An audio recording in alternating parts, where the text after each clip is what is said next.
It's remarkable to think about the reach of this conference. Tens of thousands of students have participated in these events. President, not my president, not my president. Do you want to live in a country that is led by a man that says racist, sexist, bigots coming?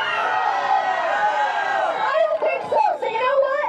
Hey, ho, Donald Trump has got to go. Hey, ho, Donald Trump has got to go. Sorry about that.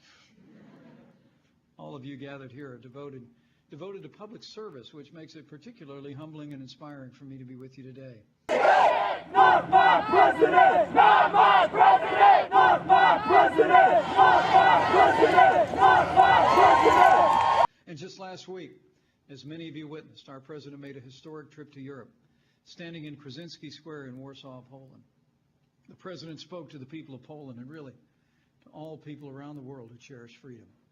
Earlier, Mr. Trump met with the Polish president, Andrzej Duda, whose government has been criticized in some quarters of Europe for limiting press freedom and judicial independence. And in a nation where press freedoms are in flux, the president eagerly criticized the U.S. media and former President Obama. American presidents traveling abroad typically uphold American values such as press freedom and the institution of the presidency. Mr. Trump, for his own reasons, did not. An America where entrepreneurship thrives and innovation flourishes. Like what happened on April 6th when 3 new Ivanka Trump brand trademarks were approved in China on the same day she and husband Jared Kushner sat next to Chinese President Xi Jinping at a Mar-a-Lago state dinner. Is the America that this president believes in and is fighting to advance. So fitting for the Trump brand, something that we really hold in the highest esteem. We've had an unbelievable past year on so many fronts as a family. We've opened so many great properties. We opened Old Post Office, which so many people saw on Pennsylvania Avenue in Washington, D.C.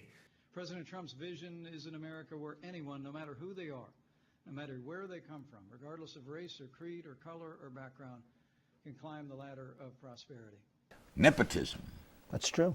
Why? I like nepotism. You know, if you can't take care of your kids, you know that better than I. Look at your Ted Turner beautiful was kid. a big fan of I like nepotism. I think, you know, a lot of people say, oh, nepotism. Usually these are people without children. In a word, each one of you have chosen a very good time to be beginning your careers. The sky's the limit.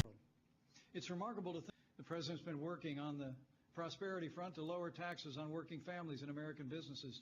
This is part of our tax code. The man's a genius. He knows how to operate the tax code for the benefit of the people he's serving. Well, that's interesting because, Mr. Mayor, you say that he's a genius. Donald Trump said during the debate that not paying federal income taxes makes him smart. Does that mean that the rest of us who don't look for every possible loophole and provision to avoid paying our fair share of taxes, does that mean the rest of us are stupid? Are below the poverty line? To eliminate burdensome regulations. The president ordered a review of regulations that were imposed after the financial crisis under the Dodd-Frank law.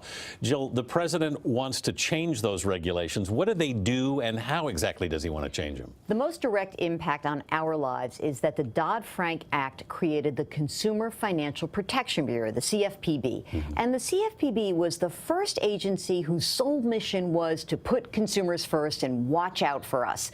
Now, what they've done is they've helped transparency on credit card bills. They've gone after some very scrupulous mortgage practices, student loan servicers. They've come under a lot of pressure, and they were looking to try to put some firm rules in place against payday lenders. But again, all consumer focused, nothing to do with the big, broader economy. All right. The president also wants to make a change that could have some impact on folks saving for retirement. What are we looking at here? This is the so-called fiduciary standard. The Department of Labor was set to put into place a new rule in April, and that rule was going to force a financial advisor, salesperson, and the company he or she works for to be mandated to put the customer first, and you would have to disclose any conflict of interest that was existing. Now, again, this is probably going to be delayed. We don't know what the outcome is going to be, but I think April 10th is not going to happen. Rebuilding infrastructure, unleashing our nation's energy resources,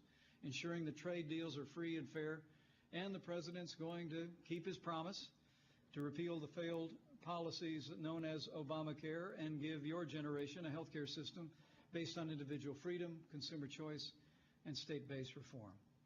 You know, thanks to President Trump's leadership, looking out across this room, I truly believe and am absolutely confident that America's future is brighter than ever.